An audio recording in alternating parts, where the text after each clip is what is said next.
Do you want to increase your muscle mass without gaining fat? Well, today is your lucky day. Welcome to the Fabulous Health Show. I'm your host, Terry Chrisman, and I'm a whole foods plant-based nutritionist. And this show is all about helping you obtain optimal health so that you can live a long, happy life and age with grace and vitality. I go live every day at 10 a.m. US Central Time, October 2021.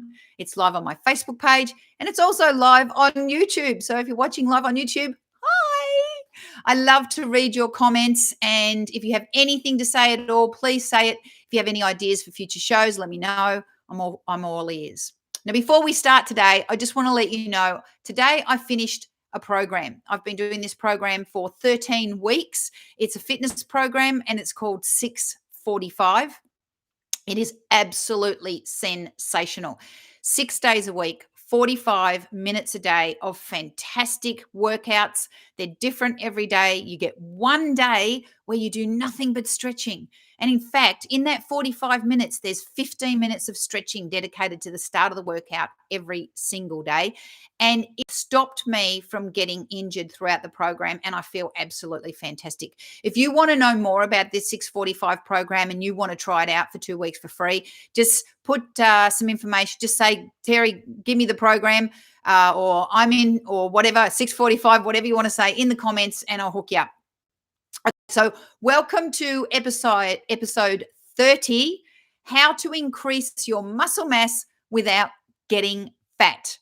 Now, first caveat, I am not a doctor. I'm a university qualified nutritionist with a master's in nutrition. But if you cannot maintain a healthy BMI and you're too thin and you are suffering from some kind of deficiency, then please go and see your doctor. You can head over to plantbaseddocs.com if you don't have a doctor, and you can find one that is plant-based. So I mentioned just then BMI. BMI stands for Body Mass Index, and it's a population measure, but it is used for individuals who don't have a lot of muscle mass. And I'll explain that for you in a minute. So it's basically your weight divided by your height in meters squared. So I am, I've already done the calculation. I don't know how many kilos I am because I'm 154 pounds. I think that's 68 kilos or something like that. Anyway, and I'm 1.73 meters squared. So it'd be like 68 divided by 1.73 squared. Anyway, my BMI is 23. Now, a healthy BMI is between 18.5 and 24.9. If you are under 18.5, you are considered unhealthy in the skinny department. Yeah, so you need to be putting on weight. If you're over 25, you're considered overweight. And if your BMI is over 30, then you are considered obese. Now, bear in mind that these are population measures only. So, for example, for somebody like me who does a lot of resistance training, I have a lot of muscle mass. Yes, so if my BMI went into 25 and my body fat was low, I would be called overweight by BMI. But in reality, I'm still really healthy and BMI is irrelevant. So if you have a high BMI, but you have a low body fat, and you can ask me questions about how to work out your body fat, then you're not at risk of any of the lifestyle diseases that I talk about often. So don't stress if you're working out consistently, you got a lot of muscle mass. Don't stress if your BMI is high. But we're not talking about high BMI today. We are talking about low BMI. And it's kind of impossible for you to have a lot of muscle mass if your BMI is really low. Yeah, because it's your weight in kilos divided by your height in meters squared. Okay, so muscle is metabolic. The more muscle mass you have, the better. You get stronger bones. You're at less risk of sarcopenia. Now, sarcopenia is an age-induced condition. You can't do any, well, you can do things about it, but it's sarcopenia is basically the atrophy of your muscles as you get older. And people get sarcopenia when they're in their 60s, 70s, and 80s, when they stop exercising and their muscle atrophy, which means their muscles just deteriorate and I guess you could say dissolve. They just don't stay where they are. So you can be at less risk of sarcopenia and slow the aging process if you continue to maintain your muscle mass. Plus, with extra muscles, you get a stronger immune system and it reduces your stress. So what we want is we want tons of muscle mass. Now, if you're a woman in your 50s or in any age, I don't really care, and you're sitting there thinking, oh my God, I don't want to look like Arnold Schwarzenegger. Let me tell you, honey, it's not going to happen. Really. I want you to go on the internet and search people like Autumn Calabresi. Yeah, she is a fitness trainer who is so strong. Have a look at her body. Dude, she looks like a normal girl. She doesn't look like she's bulked up. You can do a lot of physical exercises, weightlifting, resistance exercises, and you will not look like Arnold Schwarzenegger. For a woman to get really defined muscles, she has to be working at it a ton, like competing in a bodybuilding competition. And if that's not your goal, don't worry about it. Just do the exercise and you will look hot. That's the goal, right?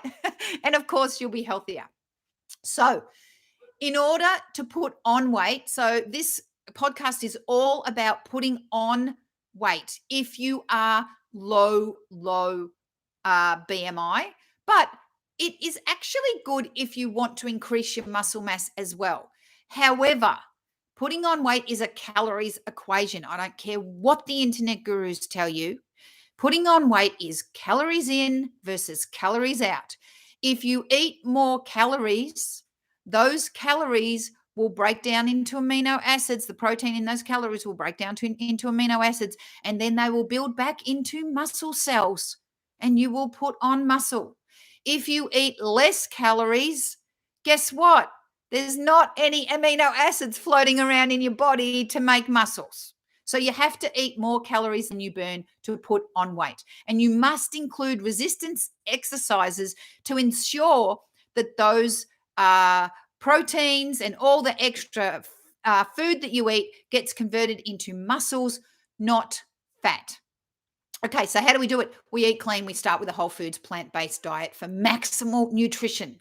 Yeah. Now, if you're trying to put on weight, you do exactly the opposite than what you do when you try to lose weight. So when you try to lose weight, you want to eat a large volume of food with minimal calories so that you are never hungry and you don't put on weight. So we're just going to turn that on its head. You're going to try and eat a smaller volume of food per bite, which has more calories, so that you can eat more bites, so that the volume of your food overall has tons more calories. And by getting those more calories into you, you're more likely to put on weight. So the first thing I say to people who have a really low BMI and they're trying really hard to put on weight is to drink their calories. So let me tell you what happens when you drink. Actually, let me tell you what happens when you eat. When you eat, when you start chewing, the saliva in your mouth has digestive enzymes in it, and it starts digesting your food from the first chew. Now, that sends a signal to your brain that you are eating. And so your brain is on alert, and all the hormones in your body and all the chemicals in your body are saying, okay, we're eating now. So we need to know when we've had enough so we can send signals to the brain to tell us to stop. Now, that doesn't happen when you drink, not as much anyway. So if you drink some calories, you're more likely to get them into you. And not only that, things that are liquid are already pre-digested somewhat, particularly if you've blended the food or juiced the food, it's already pre-digested. So it runs through your system very, very quickly, which means that you can drink a whole big drink of, say, or a shake or something like that. And after about 45 minutes, your stomach's empty and you're hungry again. So that's really good if you want to put on weight. So I would start the day off with a veggie and fruit juice. Things like kale, carrots, chard, cucumber, oranges, ginger, apples, beetroots, all those fantastic foods, so that you get maximum nutrition. So you're going to get the vitamins and the vitamins and minerals, the phytonutrients in that juice. You're not going to get the fiber, but don't stress. And then you're going to get all those nutrients into your body first off. Yeah. And then 45 minutes later, you're going to be starving. So you're going to eat some more. You want to also eat a little bit of food that's a little bit processed. And the reason why we eat a little bit of food that's a little bit processed is because it's smaller. And when I say processed food, I'm talking about Ezekiel bread. Go look that up. It's fantastic. I don't eat it because it makes me put on weight really quickly. But if you want to put on weight, Ezekiel bread's really good. Whole wheat organic sourdough. Fantastic stuff. Whole grain pasta. Granola. Granola is unreal. It's really, really high in calories. If you get a really high quality granola, I love the Einkorn Granola from Young Living. Check out that on my website, fabuloushealth.net. Just click on the Young Living tab and look up Einkorn Granola. It is magic, but it's got 2,500 calories per packet. Now, if I eat a packet of that in a week, dude, that's 2,500 calories I don't need. It's really concentrated calories, really good for you if you're trying to put on weight. The other things that you can eat are plant-based yogurts. They're really high in fat, about 50% fat, and hummus. Store-bought hummus has about 50% fat as well. So really good for you if you're going to try and put on weight, because those things, they're very, very concentrated. They don't have a lot of volume. The other thing you can do is blend your soup.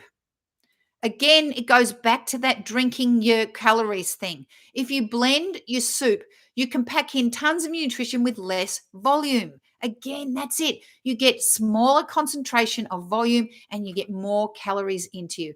Compressed food is fabulous. So, for example, nut butter has more calories than nuts. How is that true, you say?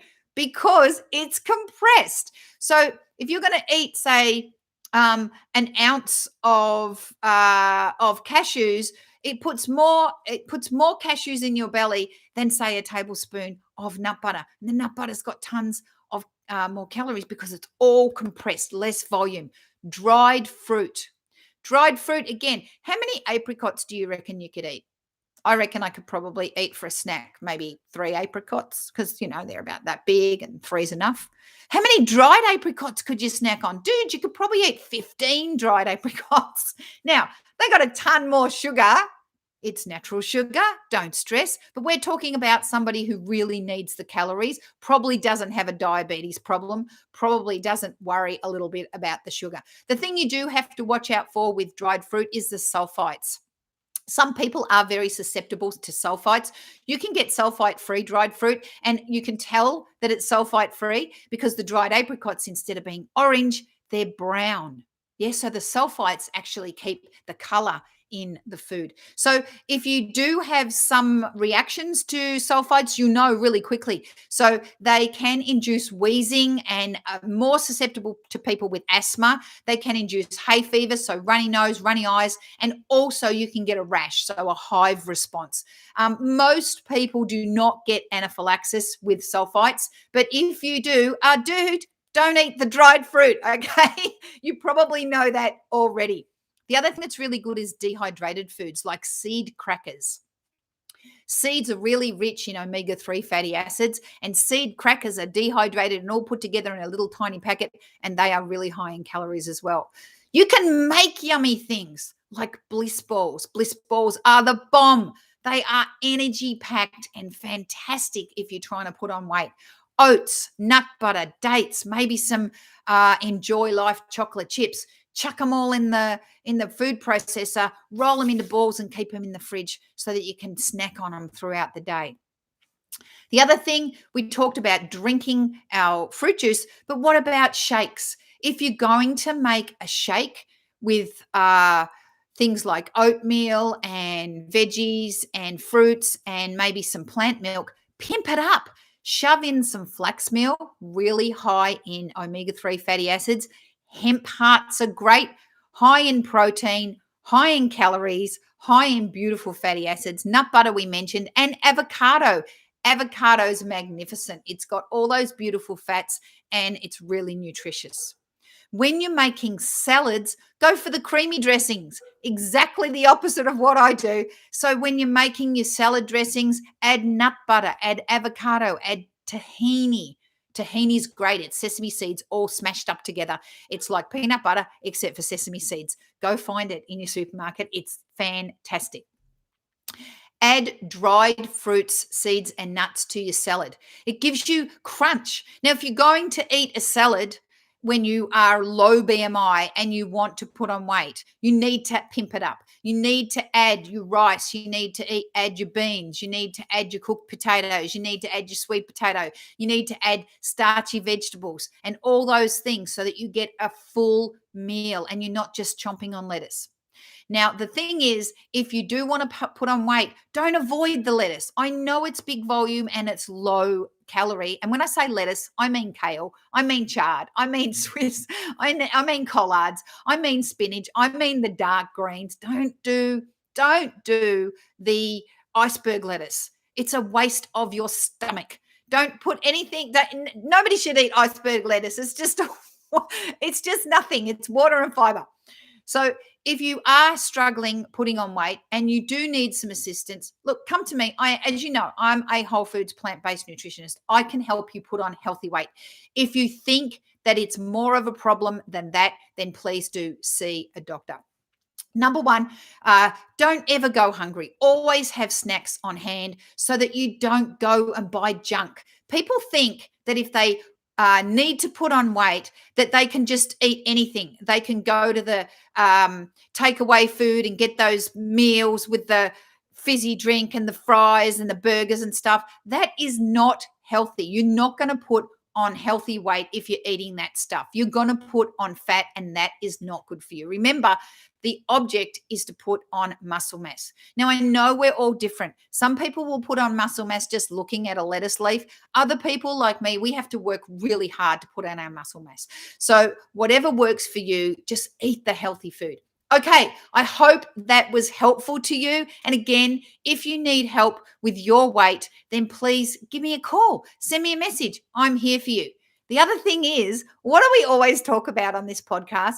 Losing weight. So if you want to lose weight, just do the exact opposite of what I said. Don't drink your food. Don't eat the butters and the avocados and the seeds. Don't eat tiny things. Eat large volume, low calorie. Okay, thank you so much for watching. Tomorrow is Halloween.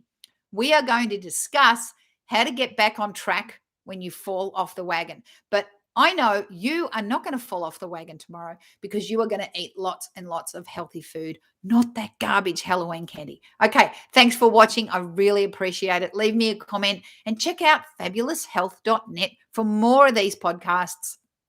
And for anything else that you want related to health and weight loss, you can also check out my weight loss course. It's called The Quick Road to Fabulous Weight Loss. And we've only got 2 more days left with this special offer.